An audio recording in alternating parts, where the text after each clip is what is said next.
Hello JEE champs. So students, क्या आप JEE mains में एटलीस्ट 95 परसेंटाइल स्कोर करना चाहोगे? और मैं 95 इसलिए कह रहा हूं क्योंकि एनआईटी के लिए एटलीस्ट आपको 95 चाहिए, और आपका जो सपना है वो तो आईआईटी जेई एडवांस क्रैक करने का होगा, बट डेफिनेटली मिनिमम आप चाहोगे 95 परसेंटाइल स्कोर करना। बिल्कुल चाहोगे। सो क्या करना चाहिए? देखो, सबसे मेन स्ट्रेटेजी जो हम आज बताने वाले हैं वो ये है कि मैक्सिमम क्वेश्चन जो हम लोगों ने चेक किए लास्ट एनालिसिस में 2022 में, वो फॉर्मूला बेस्ड थे। इवन उससे पहले वाले साल में देखोगे तो वहां भी फॉर्मूला बेस्ड थे, but every year we are finding कि अब डायरेक्टली फॉर्मूला बेस्ड क्वेश्चंस का परसेंटेज थोड़ा सा बढ़ रहा है। अब मेन थिंग ये आ जाती है कि आप लोग समझ ही नहीं पाते कि फॉर्मूला याद कैसे करें। हम भूल जाते हैं एग्जाम में, इतने सारे फॉर्मूलाज, इतने सारे चैप्टर्स, पर वो याद नहीं रहते। सो क्या करें कि वो फॉर्मूलाज याद हो? सो स्टूडेंट्स, आपको करना कुछ नहीं है। आप जब कोई चैप्टर स्टार्ट करते हो, फॉर एग्जाम्पल आप इलेक्ट्रोस्टैटिक स्टार्ट कर रहे हो, तो आपने वो चैप्टर कंप्लीट किया, अच्छे से थ्योरी पढ़ी, सब कुछ किया, but with in the chapter जैसे कोई फॉर्मूला आपके सामने आता है, उसको हाईलाइट जरूर करें। और हाईलाइट करके आप एक अलग से चार्ट पे, एक अलग से पेज पे उस फॉर्मूले को लिख लें। ठीक है? सो जैसे जैसे फॉर्मूलाज आते जाएंगे वो पेज आपका फिल होता जाएगा, और जब चैप्टर खत्म होगा तो आपको वो सारे फॉर्मूलाज एक जगह मिल जाएंगे।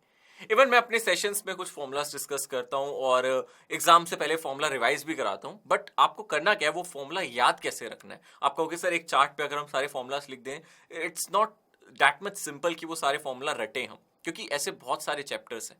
ठीक है? सो अराउंड 13 चैप्टर्स 11th में, 13-14 चैप्टर्स, 13-14 टॉपिक्स 12th में नहीं याद होते। करना क्या है, बिफोर एग्जामिनेशन आप वो चार्ट उठाओ, वो पेपर उठाओ जहां सारे फॉर्मूला लिखे, एक एक करके एक फॉर्मूला पिक करो। उस फॉर्मूला को पिक करने के बाद एटलीस्ट 2 या 3 प्रॉब्लम्स उस फॉर्मूला पे बेस्ड आपके जो नोट्स में है या जो आपको पढ़ाया जा रहा है वहां से प्रैक्टिस करो। जब आप प्रैक्टिस करोगे, फॉर्मूला आपके दिमाग में परमानेंटली स्टिक कर जाएगा। आप देखना, आपको फायदा मिलेगा प्रॉब्लम करने से, क्योंकि एक बार जब आप प्रॉब्लम उठाते हो उसमें वो फॉर्मूला आप लिखोगे जरूर प्रॉब्लम को सॉल्व करने से पहले। तो इससे क्या होता है, फॉर्मूला को आप अच्छे से याद कर पाते हो। ठीक है?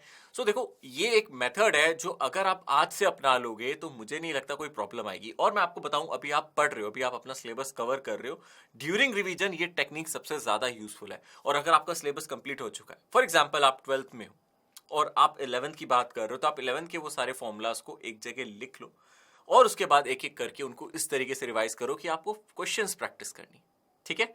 सो आई थिंक अगर आप इस टेक्निक को अपनाओगे तो you will remember formula till the last. और अगर आपको सारे फॉर्मूलास याद रह गए तो डेफिनेटली आप एक चीज समझ के चलना, आपका 70%, 60-70% डायरेक्ट फॉर्मूला बेस्ड जो पेपर आ रहा है, आप एटलीस्ट वो करोगे।